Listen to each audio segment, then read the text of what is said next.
பா கணேசா. குரு பிரம்மா குரு விஷ்ணு குருதேவோ மகேஸ்வரா குரு சாக்ஷாத் பரபிரம்மம் தஸ்மை ஸ்ரீ குருவே நமக.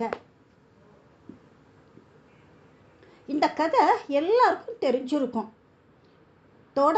தோடகாச்சாரியார்னு 4 முக்கிய சிஷ்யர்ல 4வதா இருக்கார்.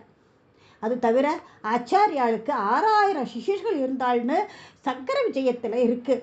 6000 சிஷ்யர்கள் இருந்தாள்ங்கிறத ஒரு ஸ்லோகம் கம்போடியாவில் இருந்த ஒரு கல்வெட்டில் இருக்குன்னு பெரியவா அதை அவ்வளோ ஆசையாக சொல்லுவர்.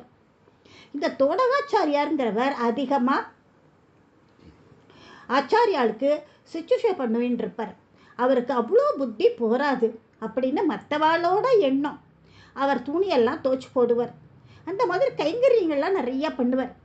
என்னாச்சு, ஒரு நாள் ஆச்சாரியால் பாடத்துக்காக உட்கார்ந்துருக்கார்.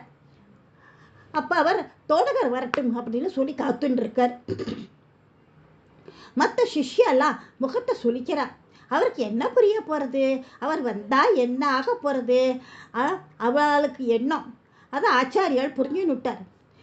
இருந்த இடத்துல இருந்தே தோடகருக்கு ஞானத்தை அனுகிரகம் பண்ணிட்டார். அங்கே இருந்தே தோடகர் கையை தட்டிண்டே விதிதாகில சாஸ்திர சுதாஜாலலதே மகிதோபனிஷ்கதிதார்த்தனிதே ஹிருதயே கலயே விமலம் சரணம் பவசங்கர தேசிகமே சரணம் பவசங்கர தேசிகமே சரணம் அப்படின்னு பாடிண்டு குதிச்சுண்டு என்னோட குருநாதர் ஆச்சாரியால் சாக்ஷாத் பரமேஸ்வரன் அவர் எனக்கு ஞானத்தை அனுகிரகம் பண்ணிட்டார். அவரை சோஸ்திரம் பண்ணிண்டு குதிச்சுண்டு ஓடி வரார். அவரோட அந்த நிலைமையை பார்த்து தான் மற்றவா புரிஞ்சுட்டா. ஞானங்கிறது புஸ்தகம் படிச்சுதான் வரணுங்கிறது கிடையாது. அதில் முதல் வார்த்தையே விதிதா கில சாஸ்திர சுதாஜாலலதே. இந்த சாஸ்திரங்களில் அமிர்தமயமாக இருக்குது. அதோட உருவமாக இருக்கார்.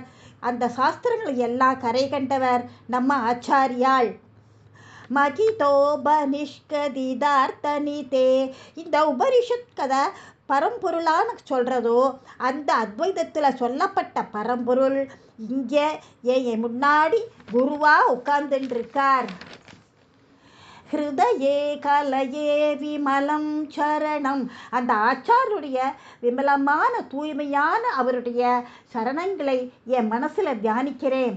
பவசங்கர தேசிகமே சரணம் பவசங்கர தேசிகமே சரணம்.